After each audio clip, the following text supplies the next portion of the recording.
This is Radio Talk. South African boxing gyms dying. I believe, yes, they are dying. Now, while traditionally speaking, professional boxing gyms in some areas like Soweto have been in a decline, the scene in Johannesburg is largely evolving rather than dying. Many gyms have transitioned from pure fighting houses to high end fitness and personal training hubs that are currently thriving. Let me repeat, most gyms have transitioned from pure fighting houses to high end fitness and personal training hubs. And this is why I say boxing gyms in South Africa are dying, specifically in Johannesburg, is because we are not developing killers and elite fighters anymore. Because those sorts of individuals do not have the daily income to be coming in and out the gym. That's why a lot of gyms in the townships specifically are being run down.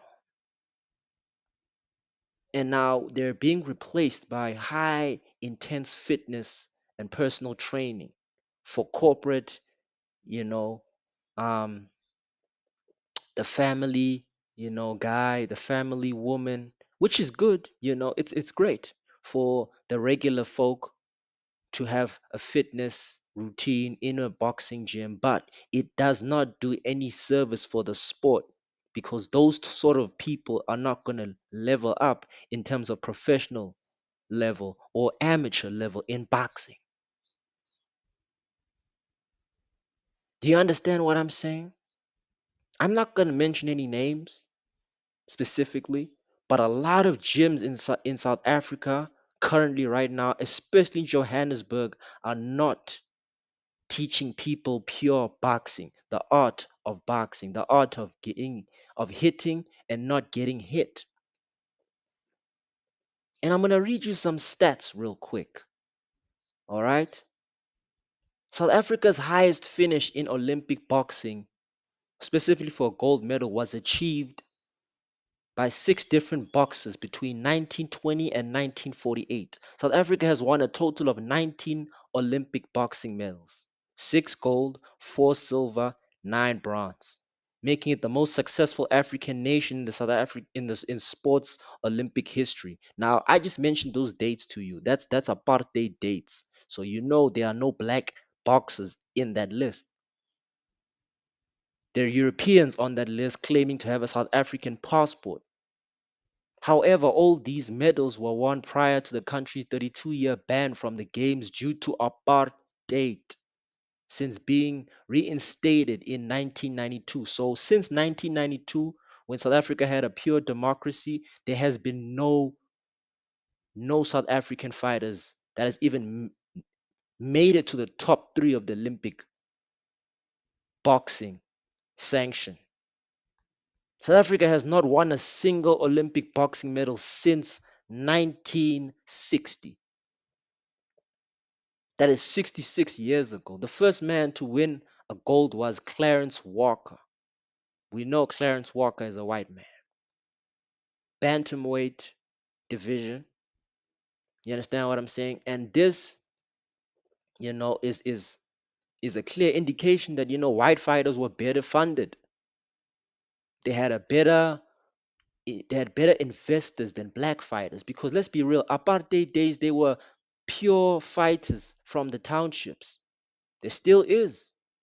But the problem is there's no funders and there's no investors willing to invest because the real killers are in those hoods.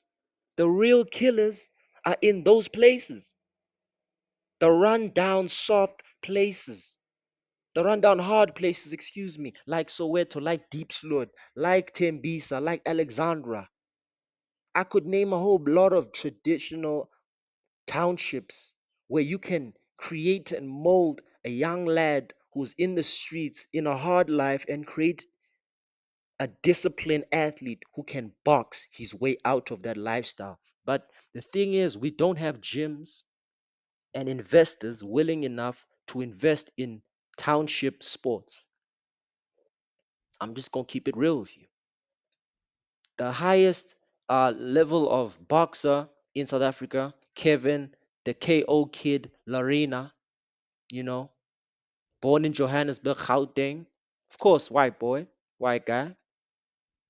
He's the record is mediocre, very mediocre. He's the last boxer that's won a world title. But against the likes of Daniel Dubois, he loses via KO with an uppercut. Daniel Dubois is trash, trash. Do you understand what I'm saying? The another fighter, Ricardo Malacheka, the Magic Man, born in Johannesburg, Gauteng, black guy, has a great. He's got like a he's got a nine winning streak. Nine-winning streak. But the problem is nobody knows him because he doesn't have the money to back him up. He doesn't have the right promoters to back him up. Maybe it's because he's a black guy. Who knows? But I've mentioned two names to you, and I've mentioned the Olympic teams and the Olympic fighters who won, and there's a there's a pattern here.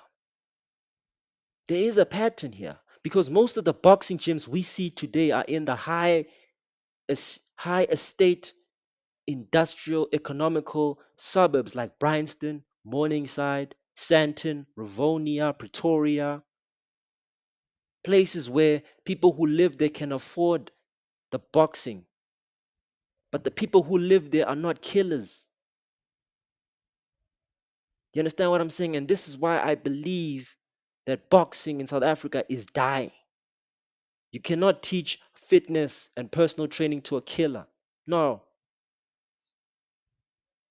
this is radio talk.